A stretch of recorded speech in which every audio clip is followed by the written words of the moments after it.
अम्बेडकर वाली मुझे बताया गया है कि 6 डिस्ट्रिक्ट से यहाँ पर लोग उपस्थित हैं। एक बड़ी बात मैं ऐसा मान के चल रहा हूँ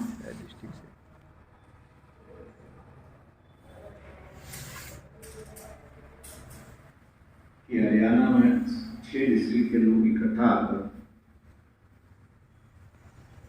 हम लोग बाबा साहब को भूल जाए। हम अपने बारे में पहला सोचना शुभ बात है। उसकी वजह यह है कि बाबा साहब को जो करना था वो बाबा साहब करके चले। अभी आपको क्या करना है ये सबसे बड़ी बात है।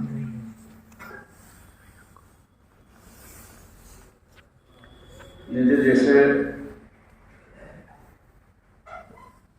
इतिहास हम लोग दोहराते रहते हैं और उसी को रटते रहते हैं और हम लोग को लगता है कि हम लोग ने बहुत बड़ी बात हासिल।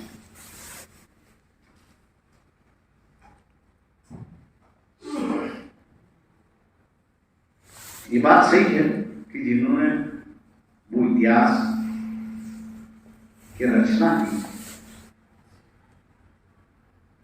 उन्हें बहुत सारा कुछ निर्माण किया।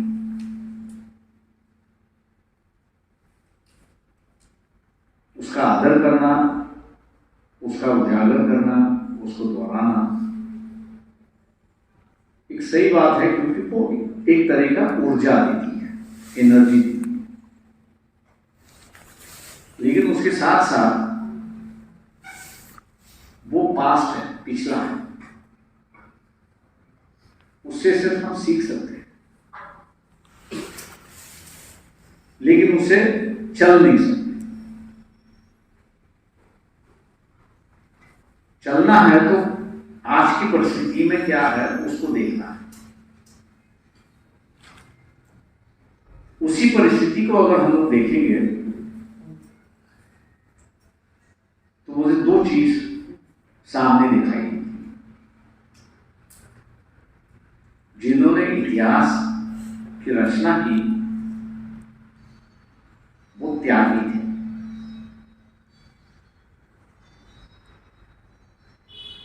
जिन्होंने इतिहास की रचना की वो त्यागी थे। उनका कोई स्वार्थ नहीं था। और दूसरी बात, वो जो करना चाहते थे उस पर उनका पूरा विश्वास था और लगन था। आज भी ये दोनों बातें वर्तमान परिस्थिति में देखता हूं तो दोनों चीजों का अभाव। त्याग की भाषा को हम लोग भूल गए, हम लोग स्वार्थी।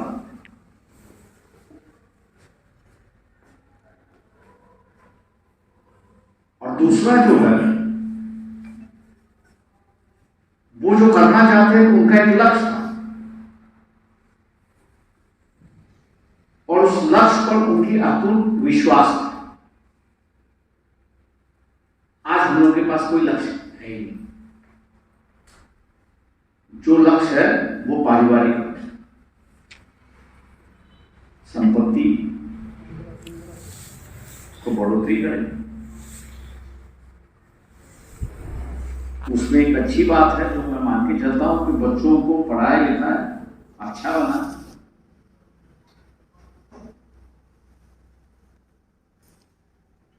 उनको समाज में लायक बना।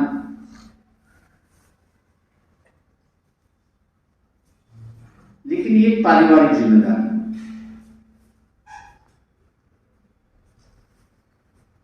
लेकिन सामाजिक तौर पर मैं देखता हूं, सामाजिक जिंदगी की ओर देखता हूं तो मैं समझता हूं कि हम लोग में कुछ निर्माण,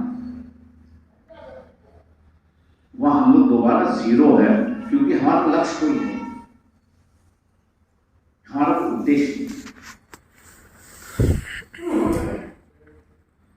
और इसलिए आज की जो फिलहाल परिस्थिति है जिसको बाबा साहब ने कहा था कि जब क्रांति चलती है तो उसके साथ साथ प्रतिक्रांति थी। और जिन जिन लोगों ने बाबा साहब को अध्ययन किया हो,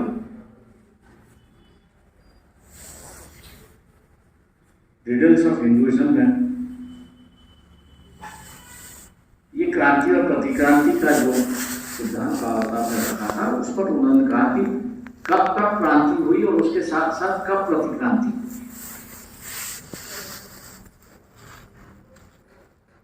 आज का जो दौर है जो दिखाई दे रहा है, वो प्रतिक्रांति का दौर दिखाई दे रहा है।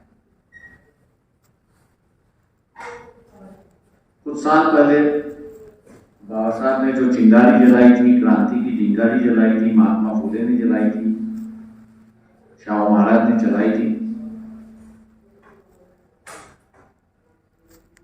उस क्रांति की एक ताकत थी, वजूद था और एक लक्ष्य था।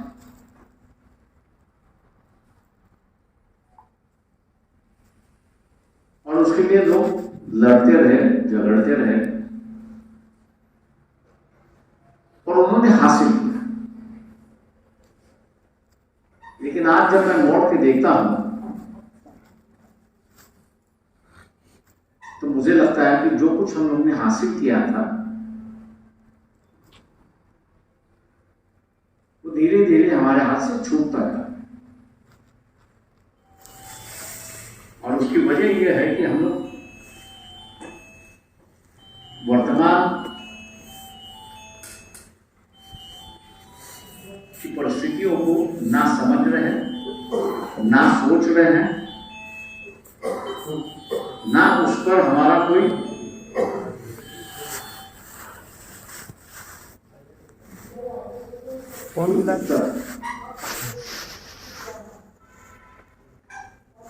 मैं एक जगह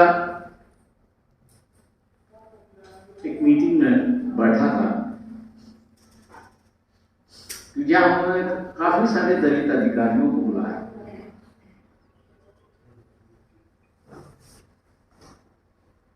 और एक विचार गोष्ठी चल रही थी।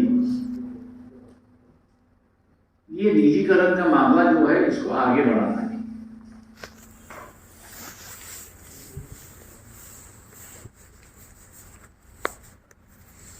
और ये पूछा जा रहा था कि आप इसको विरोध क्यों कर रहे हैं।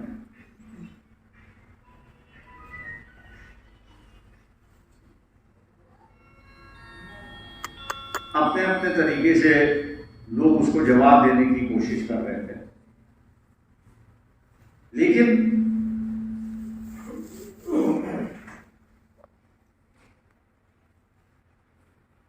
निचोड़ अगर उसका निकालूं वो जवाब का,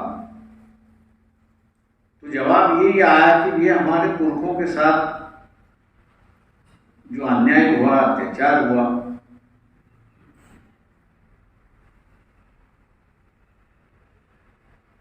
जो जातियां हुई, उसके लिए आरक्षण हम लोग को चाहिए। वहां एक सज्जन बैठे हुए थे, उन्होंने कहा कि भैया ये बात सही है,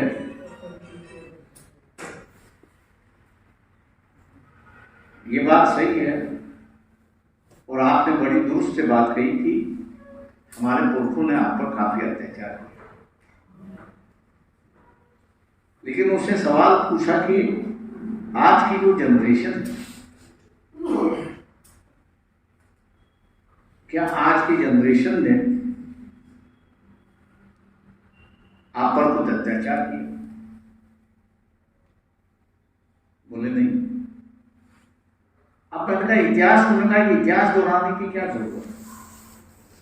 दोनों एक नई सिरे की जिंदगी जीना चाह रहे, नई जिंदगी जीना चाह रहे, इसलिए आरक्षण को आप छोड़ देना चाहिए और निजीकरण का मामला स्वीकार कर। पीछे बैठे वो सब चर्चा सुन रहा था, पढ़े लिखे लोग थे, अच्छे पढ़े लिखे लोग, लेकिन वर्तमान परिस्थिति को ना जानते हुए या बाबा साहब को हम लोग ने सिर्फ सीमित रखा, जात की लड़ाई तक हम लोग ने सीमित रखा, कास्ट के इशू तक सीमित रखा।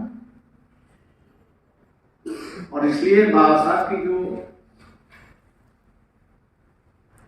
आर्थिक दृष्टिकोण था, इकोनॉमिक दृष्टिकोण था, उसको हम लोग ने देखा ही नहीं, उस पर ध्यान ही नहीं।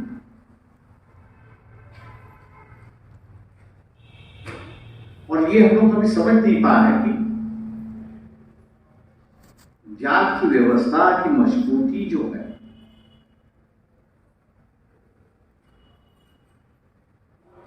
वो आर्थिक दृष्टिकोण से है।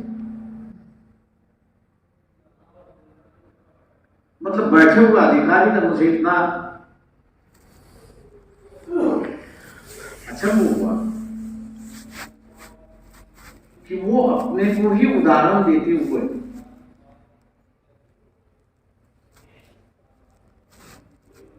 कि मैं आजाद क्यों, सामाजिक तौर से तो मुझे आजादी मिली, लेकिन आरक्षण की वजह से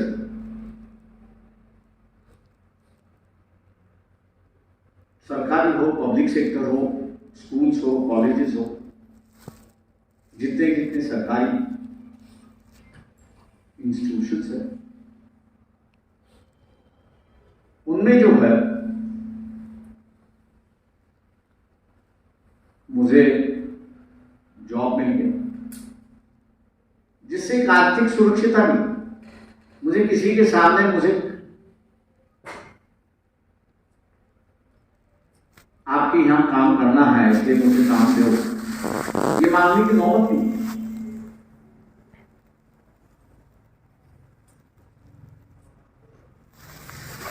मतलब हम लोग अपने आप से भी सीखने के लिए तैयार नहीं है, ऐसी एक परिस्थिति।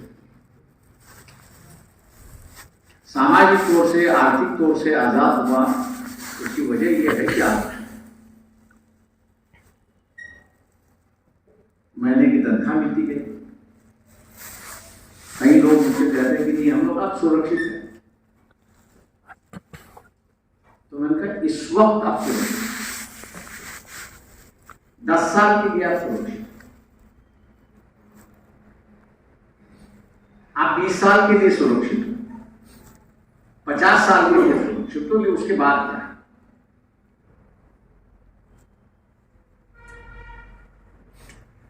सरकारी नौकरियों की वजह से और तनख्वाह की वजह से आर्थिक दृष्टिकोण से हमको लाभ हुआ। एक मकान की बजाय 2 मकान हुए, एक गाड़ी के बजाय 2 गाड़ियां हुई।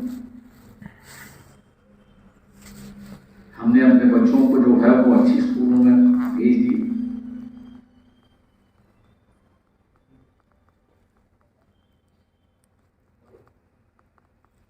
ये बात सही है, लेकिन कल अगर रिजर्वेशन नहीं रहा तो आपके बच्चों की हालत क्या है?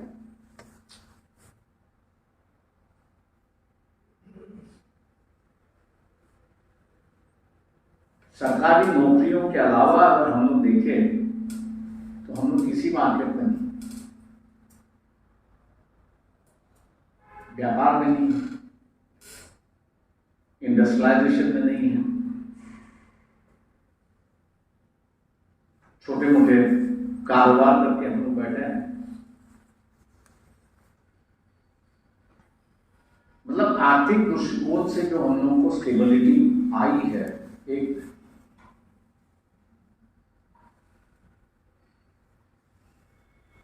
लड़ने की जो ताकत आई है, उसी ताकत को आघात किया जाता है। आप ऐसे नहीं मान रहे हो तो हम लोग सरकारी जो है स्कूल्स बंद कर रहे हैं, हॉस्पिटल्स बंद कर रहे हैं, पब्लिक सेक्टर्स को बंद कर रहे हैं। मतलब जहां जहां से स्टेबलाइज होने की कोशिश मतलब की जा रही है, उसी पे आघात हो रहा है। और हम लोग ये कोसते बैठे हैं कि भैया शेड्यूल कास्ट के जीरो चुन के गए नुमाइंदे जो है पार्लियामेंट में, असेंबली में क्या कर रहे हैं, लेकिन हम ये सोचने के लिए तैयार नहीं है कि क्या वो हमारे प्रतिनिधि है और जिन पार्टी से चुन के आए हुए उस पार्टी के प्रतिनिधि है।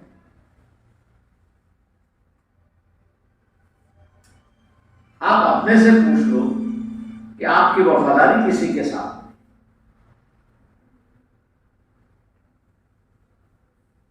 आपको जवाब मिल जाएगा कि जिसने दिया उसके साथ में वफादारी हो। उनके पार्टियों ने कहा है कि इस लाइन तक जा सकते हो, इसके आगे नहीं जा सकते हो, और हम लोग उनको ही गाली देने लगते हैं। वे समाज के होने के बाद भी कुछ करने के लिए तैयार नहीं है, लेकिन हम देखने के लिए तैयार नहीं है कि उसके पार्टी ने उस सीमा की रेखा लगा के रखी हुई, इसको आप पार नहीं करना है। कब करना है तो अपने तरीके से करिए, पार्टी छोड़ दीजिए, आपको जो करना है वो कर लीजिए।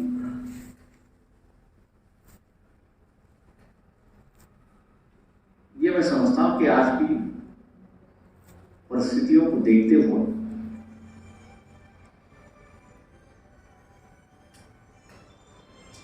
हम लोग जब तक अपना वजूद बनाए बैठे थे तब तक हम लोग को पूछा जाए,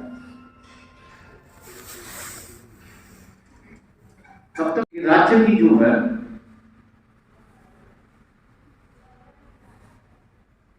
गवर्नमेंट जो है सैलरी जो है और पेंशन जो है ये करीब करीब 36,000 करोड़ हर साल बांटी जाती है।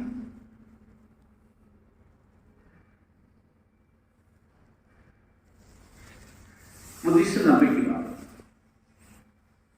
आज जो है वो करीब करीब 1,10,00,000 करोड़ के आसपास आ चुकी।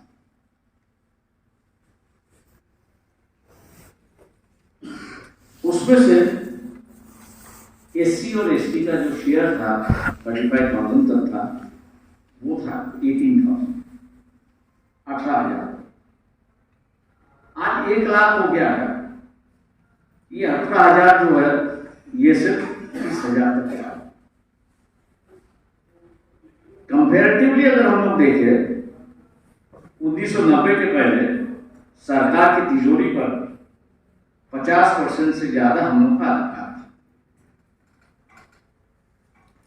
1990 के बाद आज सरकारी तिजोरी पर हम लोग का जो हिस्सेदारी है वो 20% पे आ चुकी है।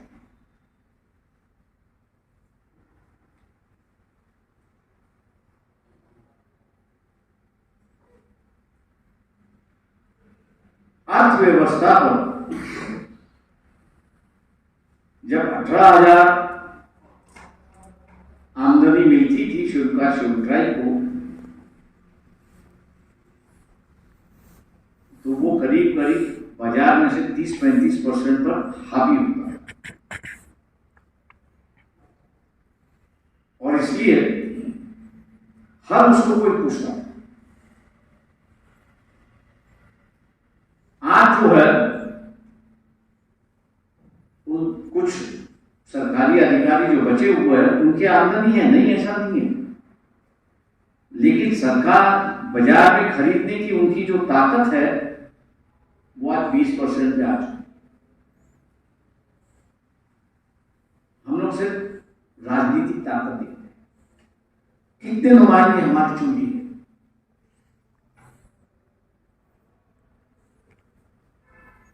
लेकिन 1990 के बाद में पार्लियामेंट का आर्थिक अधिकार, इकोनॉमिक पावर जो है वो पूरी डाइल्यूट हो चुकी है। 1990 में मैंने जो कहा कि उससे पहले जो शेड्यूल कास्ट और शेड्यूल ट्राइब की जो इकोनॉमिक पावर थी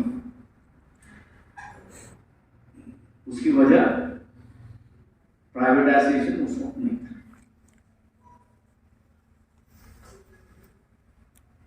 एक तरफ से आपकी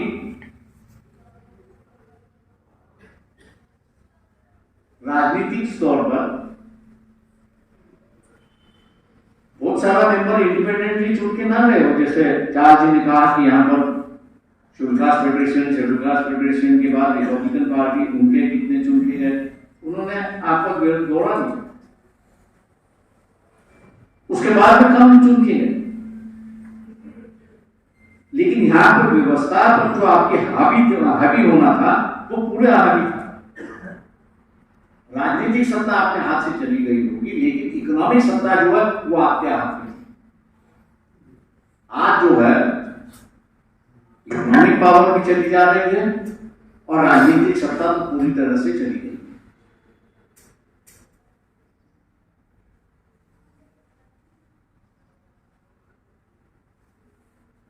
दोनों तरफ से हम लोग इस बार हार हैं, और उसकी वजह यह है, मैंने जैसे कहा कि हम लोग स्वार्थी बन चुके हैं। हमारे अंदर का स्वार्थ जो है, लालच जो है, वो हमारे सामने क्या है वो दिखाई नहीं दे रहा।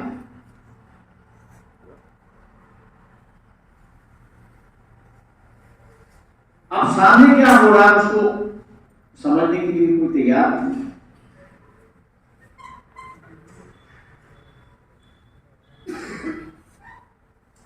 राजनीतिक व्यवस्था में जब तक डेमोक्रेसी थी, प्रजातंत्र था, तब तक एक सोच थी कि गरीबों को मदद करना चाहिए, ये सोच थी। और ये सोच जब तक जिंदा थी तब तक मैं मान के चलता था कि यहाँ की अधिकार की जो लड़ाई है वो बरकरार है।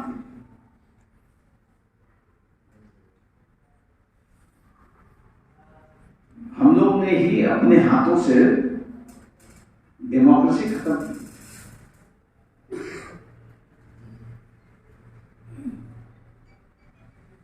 हम लोग ने ही अपने हाथों से डेमोक्रेसी खत्म की।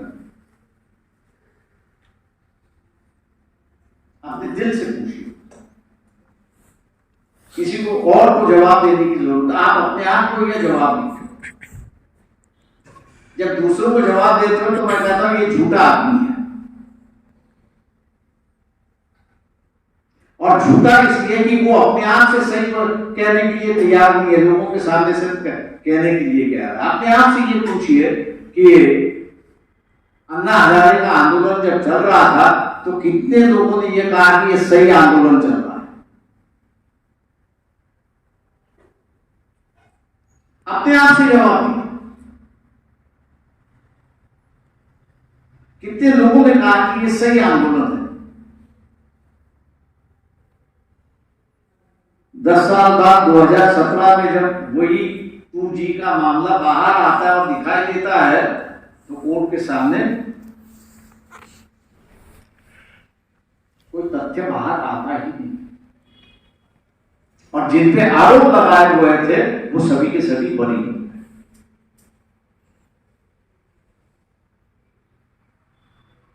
मेरा कहने का मतलब ये है कि हम लोग सोचते हैं, बह जाते, जिन्होंने इतिहास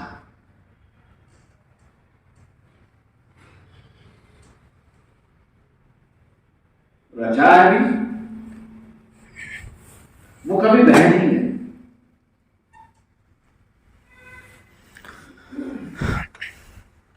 उन्होंने अपना ओपिनियन माना,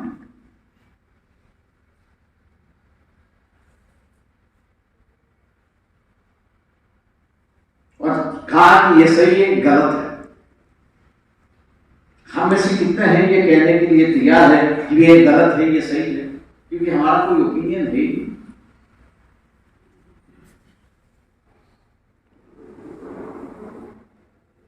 आज मैं समझता हूं कि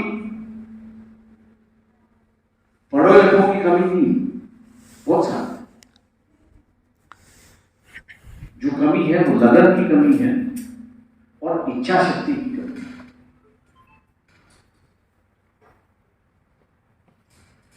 यही लगन और इच्छा शक्ति हो तो आज हम लोग को जो दिखाई देता है कि प्रतिक्रांति जीतती है, उसको हम लोग बदलाव कर सकते हैं।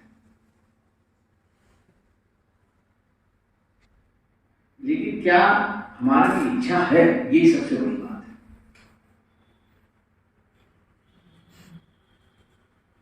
इच्छा अगर हो तो कुछ भी हासिल किया जा सकता, इच्छा अगर नहीं हो तो कुछ भी नहीं हासिल किया जा सकता।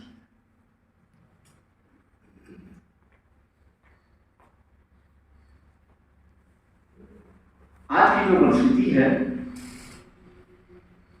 मैं समझता हूं कि अम्बेडकरवादी जो है वो इसमें बदलाव ला सकता है और कोई नहीं ला सकता।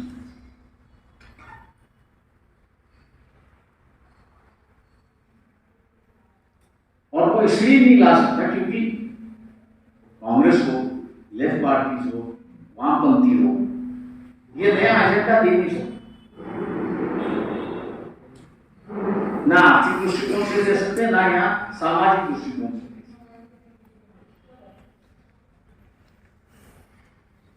ये एजेंडा जो है कि अम्बेडकरवादी ही दे सकता है, लेकिन अम्बेडकरवादी के एजेंडा को दुनिया के सामने लाने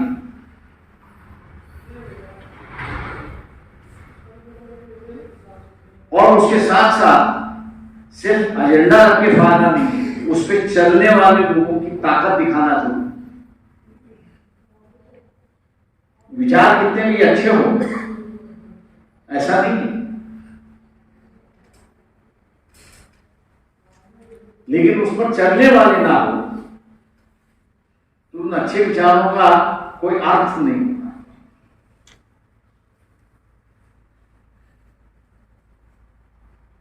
यहां कबीर आए, रविदासी आए, गुरु नानक आए,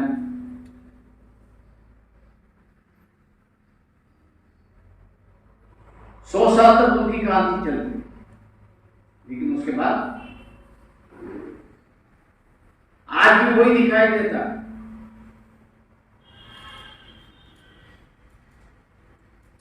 कि बाबा साहब के 100 साल पूरे होने वाले, लेकिन उस 100 साल में हम लोग को क्या दिखाई?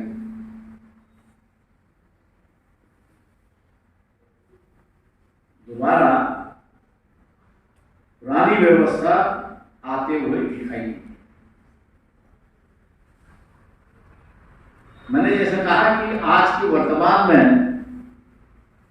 जिन अधिकारियों ने हमको आज आरक्षण क्यों दिया, इसकी वजह मैं बता सकता, क्योंकि आज के वर्तमान से हम लोग जुड़े हुए हैं, हम इतिहास में ही जीना चाहते हैं और आरक्षण मिल गया तो हमारा सब बात खत्म हो गई करके हम लोग जानते हैं।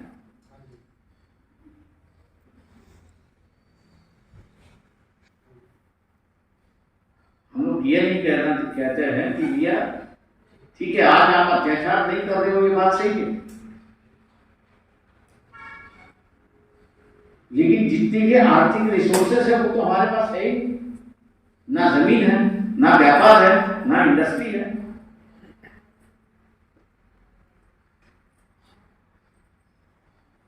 आप बैंक में चले जाओ, आपके पास सिक्योरिटी रखने के लिए क्या है बताओ? सिक्योरिटी रख सकते हो तो आपको कर्जा मिलता है, सिक्योरिटी नहीं है तो आपको कर्जा नहीं मिलता। मैं वही उसी अधिकारी से बाद में पूछा, मैंने कहा यार तूने तो बहुत बड़ी कोठी बना दी, 10 करोड़ की कोठी बना दी है, मैंने देख लिया उसे, और मैंने कहा तुमने स्टेट बैंक से मैंने कहा 5 करोड़ की लोन भी लिया हुआ है। मैंने कहा किस आधार पे लिया? बोले मुझे जो तनख्वाह मिल रही थी उस आधार पर मैंने ले लिया। तो मैंने कहा वही कह देता तो वहां पर बैठे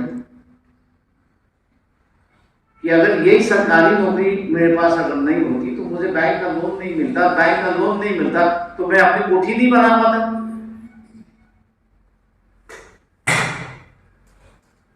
आरक्षण की जरूरत इसलिए है कि सरकारी नौकरी मिल गई, सरकारी नौकरी मिलने से महीने भर की तनख्वाह मिलती है, 18 की उम्र तक मुझे तनख्वाह मिलती है, बैंक को लगता है कि ये अपना ऋण जो है भरता रहेगा, इसलिए मुझे लोन दीजिए। और मैंने कहा मैंने मकान बना दिया। मैंने अपने ही उदाहरण से आप कह जाता है, अगर मैं सरकारी नौकरी में नहीं होता तो बैंक मुझे खड़ा नहीं करती। हम अपने से सीखने के लिए तैयार नहीं, और अपने से सीखने के लिए तैयार ना होने की वजह से हम लोग वर्तमान को जो है वो फेस नहीं कर पा रहे।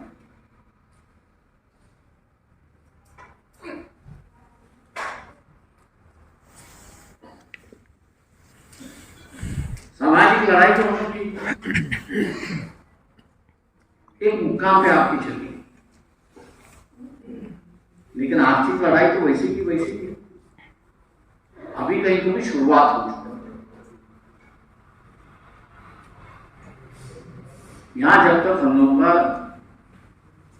इकोनॉमिकली स्टेबलाइज नहीं हो जाते, तब तक मैं मान के चलता हूं कि हम लोग आजाद हो गए, ऐसा मैं मान के नहीं चाहता। मैं जैसे क्या 50 साल तक जीत के आज 10 करोड़ की आमदनी, ऐसा लग रहा है उसको 50 साल में उसकी आमदनी 10 करोड़ की खत्म हो जाएगी। कैद करने में क्या लगता है? किसी समाज को कैद करना है, उसके अधिकार निकालो, और दूसरी तरफ से उसके आर्थिक दृष्टिकोण से पूरे उसके अधिकार को जो है कैद कर दो। मजबूर हो गया तो बंदा क्या नहीं करता। मैं नहीं कह रहा, बाबा साहब तो क्या है, उन्हें कहा ये धोखा है,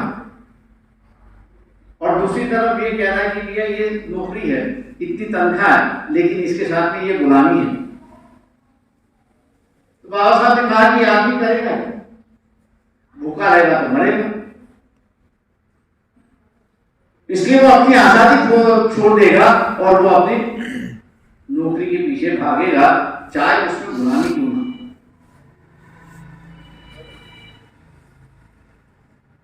हम लोग इस बात को भूल गए। मैं मान के चलता हूं कि 2014 के बाद 24 के बाद ये आजादी बरकरार रहेगी, ऐसा मुझे नहीं लगता।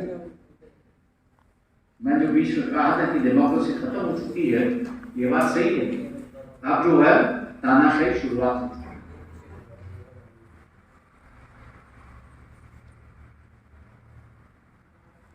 आज का ही देखो, सुप्रीम कोर्ट ये कहने के लिए तैयार नहीं है कि यार सेंट्रल गवर्नमेंट नोट छापना या रद्द करना उनका अधिकार है। आप सबके पास मोबाइल, एंड्रॉइड मोबाइल,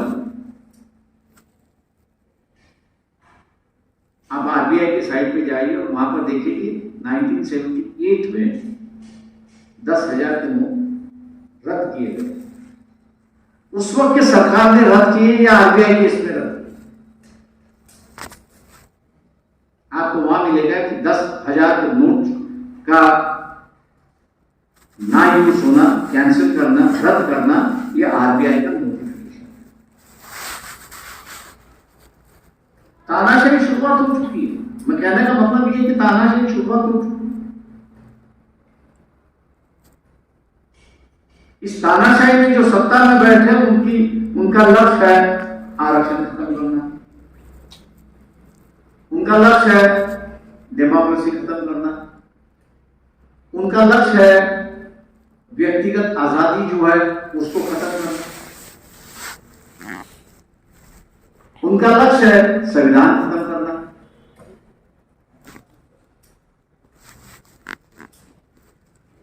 दो 2024 के बाद जो ये तानाशाही और बढ़ेगी,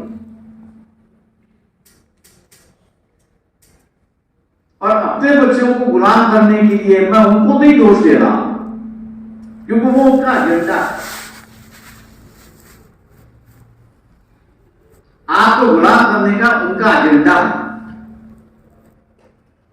आपने उनके जो अधिकार छीने हुए हैं वो छीनने छीन के दोबारा आपसे निकाल के उनके पास ले जाना, ये उनका एजेंडा है। मैं उनको दोष नहीं दे रहा, ना दूंगा, क्योंकि आज जैसे मैं एजेंडा लेके चल रहा हूं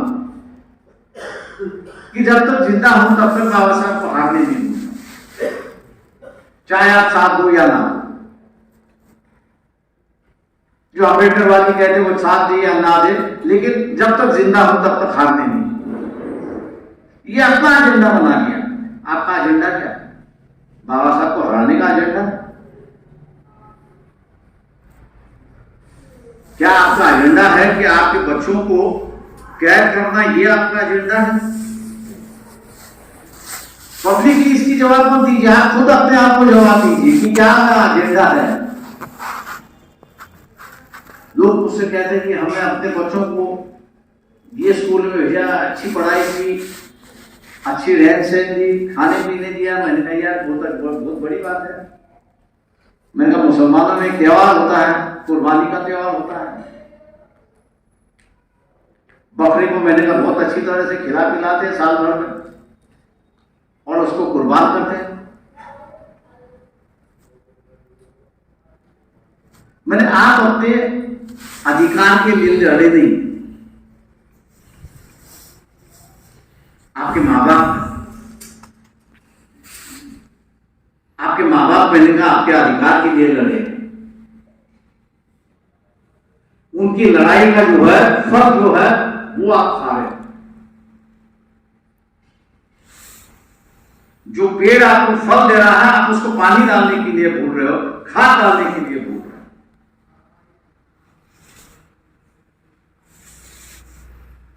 बिना खाद और पानी के बजाय वो पेड़ जो है सूखा जा रहा है और आप अपने हाथों से ही अपने बच्चों को कैद कर रहे हो या बचा।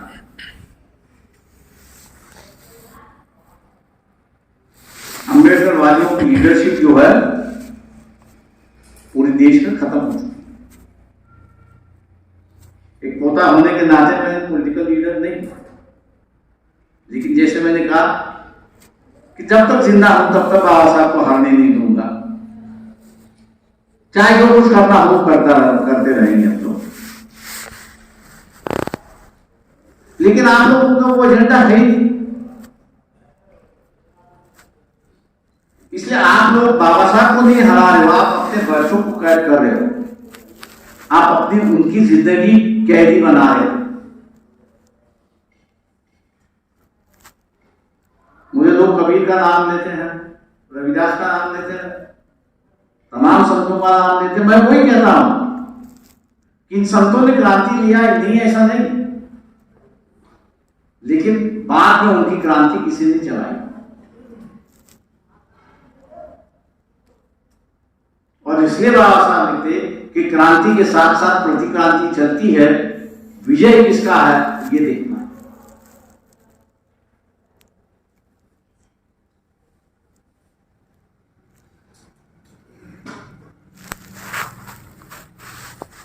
जहां बैठे वो है वो आप स्कूल में नहीं गए, वो कॉलेज में नहीं गए, वो सर्विसेज में लगी,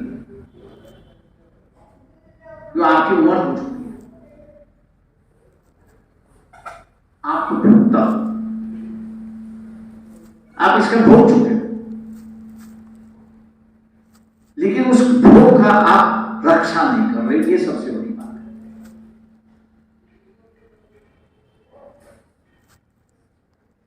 ये सबसे बड़ी बात है और मैं समझता हूं कि इसी की अगर रक्षा करने के लिए बहुत पैसे लगते हैं, ऐसा मुझे नहीं लगता।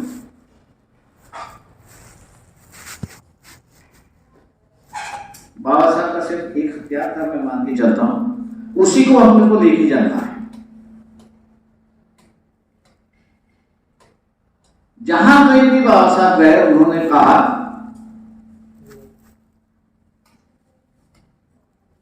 कि आपकी ताकत दिखा दो,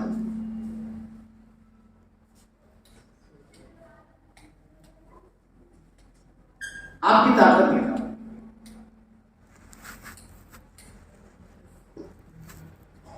और लोगों ने उनकी बात सुनी और अपनी ताकत दिखा।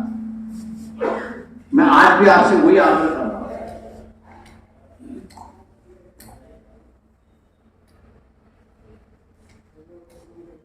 कि आप अपनी ताकत दिखाइए। पढ़े लिखा जो है, मैंने जैसे कहा कि वो कहता है कि मुझे मूवमेंट की जरूरत नहीं, मैं उनसे वही कहता हूं कि यही अगर पब्लिक सेक्टर नहीं होता, यही अगर पब्लिक स्कूल नहीं होता तो आपकी पढ़ाई नहीं होती।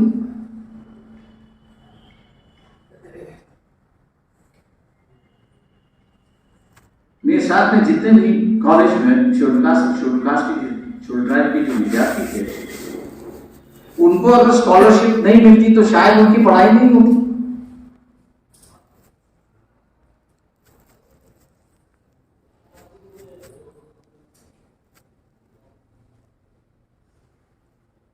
दुर्भाग्य मैं कहता हूं कि जिस सीढ़ियों से हम लोग चढ़े, उस सीढ़ियों को ही हम लोग भूल गए।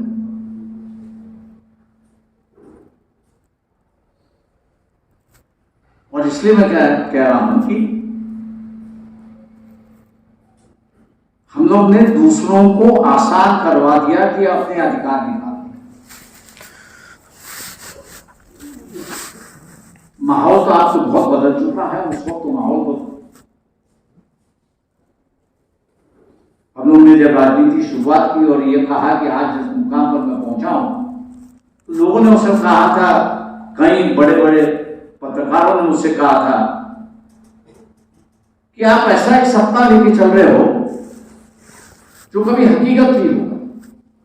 मैंने कहा 20 साल के बाद नहीं।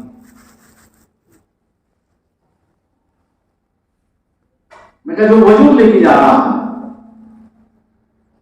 उसको मैंने कहा हकीकत पे बदलते हुए आप देखिए।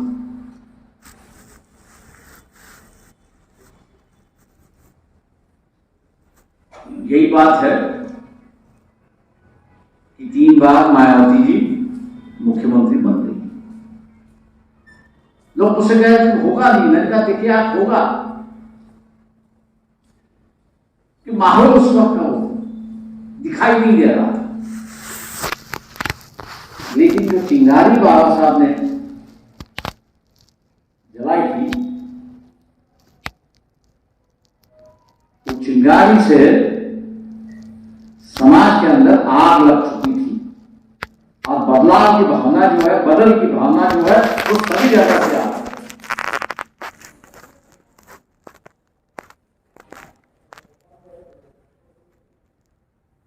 काशीनाथ जी ने उसे पकड़ लिया, उस बदलाव को पकड़ लिया, एक ज्वाला बना दिया।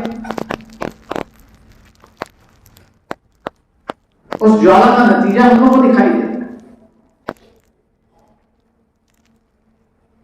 व्यक्ति आते हैं जाते हैं, लेकिन वो ज्वाला जो है वैसी की वैसी, सिर्फ उस ज्वाला का जो है उसके हाथ बदल गए।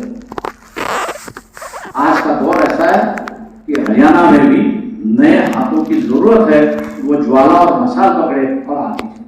कितने लोग आने के लिए तैयार?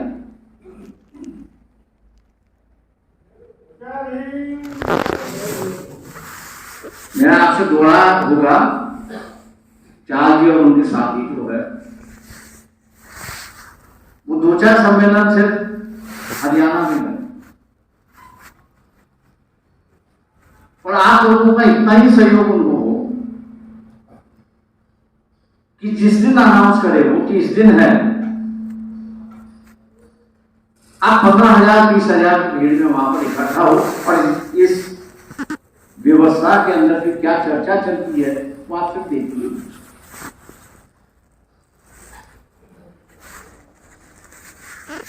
बीच में मैं राजस्थान में गया, 25 दिसंबर को जो है मनु का पुतला जो है हाईकोर्ट के सामने या हाईकोर्ट के प्रीमाइसेस में है, उसके लेके हम लोग ने विवाद शुरुआत की। अब वो एक राजनीतिक मामला बन चुका है।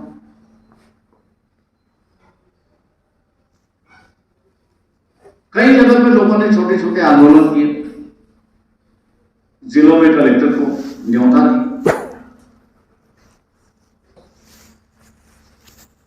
या संविधान चलेगा या मनुवाद चलेगा, इतना ही खाली सवाल उठा है।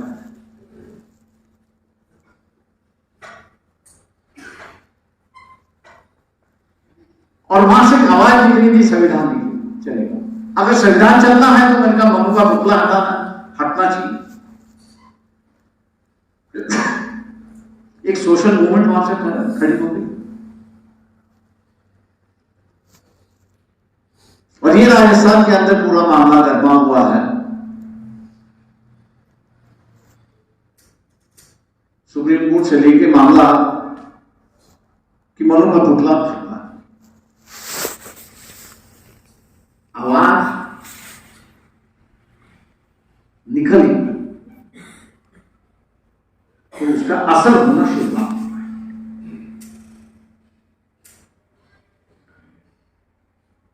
आवाज निकलेगी तो उसकी असर होना शुरू हुआ।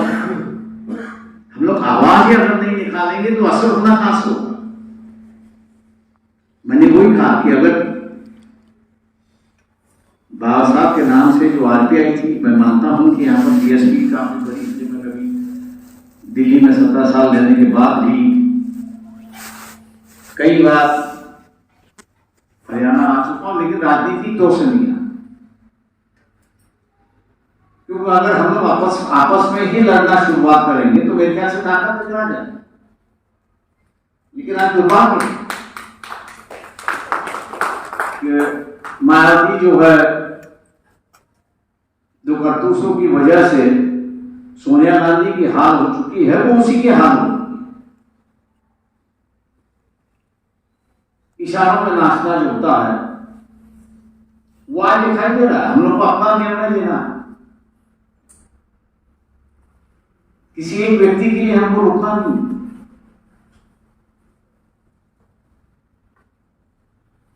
मूवमेंट हमारी चलनी थी, और जब तक मूवमेंट चलती रहेगी तब तक ये आवाज निकलती रहेगी। और मैंने इसलिए कहा कि 3-4 रैलियों में ही अगर हम लोग अपनी ताकत दिखा दें तो यहाँ के राजनीतिक दल जो है वो आपके एरे गेरे होना शुरुआत करें।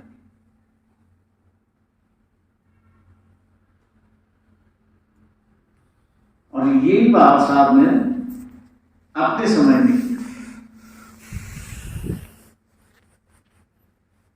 कालराम मंदिर का जो नासिक का जो सत्याग्रह है, उसकी अगर हम लोग बात करें तो मैं हर लोगों को पूछता हूं कि भैया ये 5 साल चला और उसके बाद बाबा साहब ने छोड़ दिया, क्यों छोड़ दिया, वजह क्या थी, शुरुआत करने की पहली वजह क्या थी। तो उसी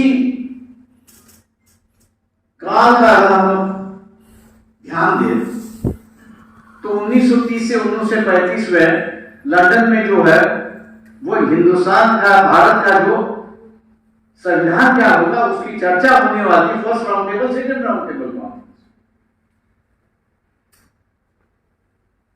और बाबा साहब को यहाँ की शेड्यूल कास्ट की क्या हालत है वो दुनिया के सामने रखनी थी।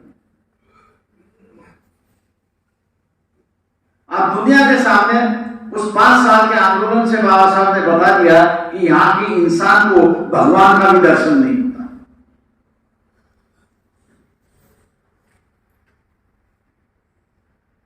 अब दुनिया को जब पता चला कि ये यहाँ के कुछ इंसान जो है उनको भगवान का भी दर्शन होने से मना होता है, तो उन्होंने कहा भैया नहीं, इनको जो है अधिकार होना चाहिए। और संविधान के माध्यम से उस वक्त से आरक्षण की बात शुरुआत हुई।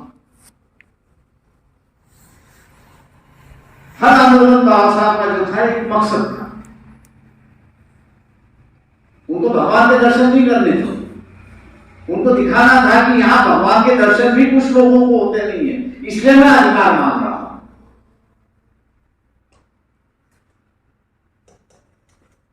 उसी तरह या राजनीतिक दल हमारे अगल बगल घूमे और अपना एजेंडा जो है वो उनका एजेंडा अगर बनाना है तो हम लोग को अपनी ताकत दिखानी। जिस दिन आपने अपनी ताकत बता दी, आपका एजेंडा जो है वो हर पार्टी का एजेंडा।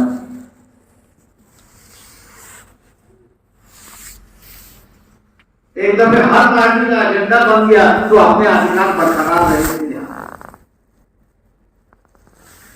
इसलिए मैंने कहा कि हर वक्त का, हर पहलू का हम लोग ने जो है वो सोच समझ के अगर कदम उठाते हैं तो हम लोग कभी हार नहीं सकते, और क्रांति कभी हार नहीं सकती। बाबा साहब की चिंगारी जो मशाल चल चुकी है उसको कोई बुझा नहीं सकता, उसको बुझाने का काम हम लोग ही कर सकते, दूसरा और कोई नहीं कर सकता। इसलिए मैं कह रहा हूं कि दूसरों का एजेंडा क्या है, आरएसएस का एजेंडा क्या है, बीजेपी का एजेंडा क्या है, मैं उससे महत्व नहीं करता, क्योंकि महात्मा फुले से उनके अधिकार छीन गए हैं। वो छीने हुए अधिकार को पूरा अपने पास ले आना चाहते हैं, और इसलिए आपकी मशाल को बुझाना चाह रहे हैं।